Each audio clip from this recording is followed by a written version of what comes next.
This is how I made a cage for the back of my pickup truck for our animals. I started out with just a board, laid down the back seats of the truck, and I kind of made it as wide as the two seats and then as deep as however the seats laid down. Actually, it's probably a little bit deeper.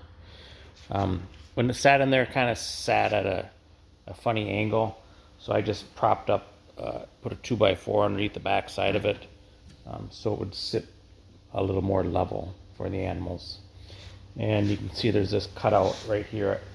I don't know what that was. Something by the back window is what that is. I went to Menards and got just some short wire outdoor pet fencing. So that's what this piece is. Actually, all the pieces. When I fastened it together, I used little wire looms or wire fasteners or coax fasteners or whatever. They fit around this wire real nice. And then I put those in every 6 inches or so. And I only made the front side towards the front seats, and then the two sides. I didn't use the back because that's actually, the back of the wall or the back of the truck. So, and I made it collapsible, which is just ended up how it ended up, I guess. I made it collapsible there's this white strip of wood. It's about 1/4 inch. The front wire is 1/4 inch higher than the side wires, so the sides could fold down. But let's see if I can set this up to fold it up. So I just pick up the one side, and this, as it sits like this, it's big enough to maneuver in the back of the truck. So it's actually fits just quite well. But I just flip this side up, and then I pull this side up, and then so you got to connect these two ends, right?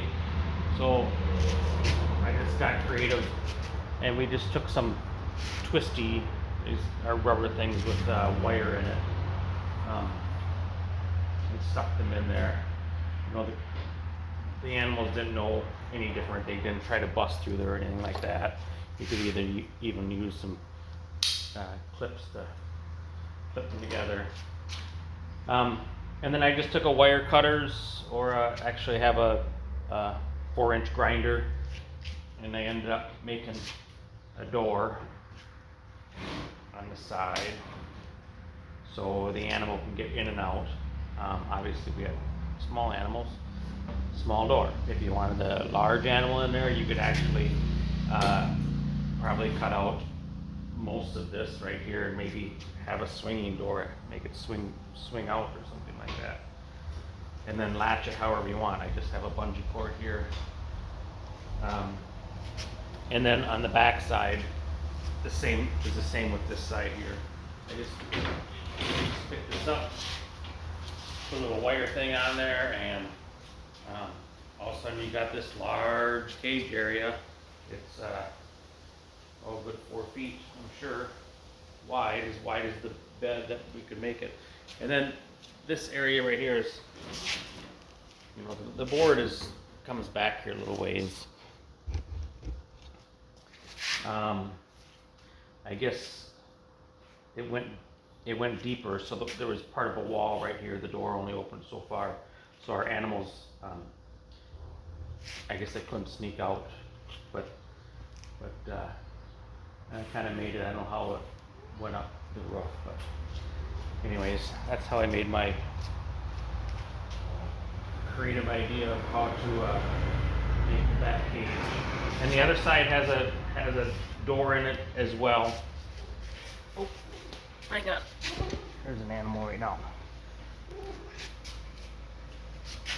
The other side has a door on it as well, so if my wife hops out the passenger door and she takes out the animal on the passenger side, she can do so.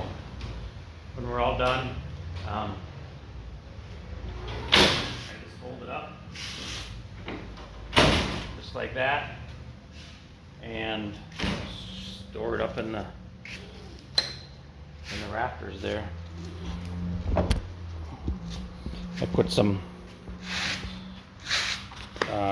so there's some exposed ends.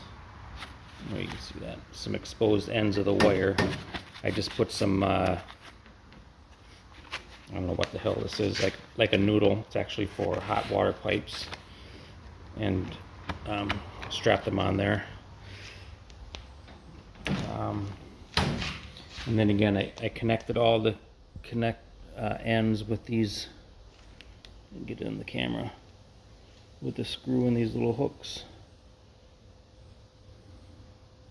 and they actually work like hinges, you know, because you can move them up and down. They work quite well. And the wood's what, ½ inch or so, just something I had laying around. All right, that's it.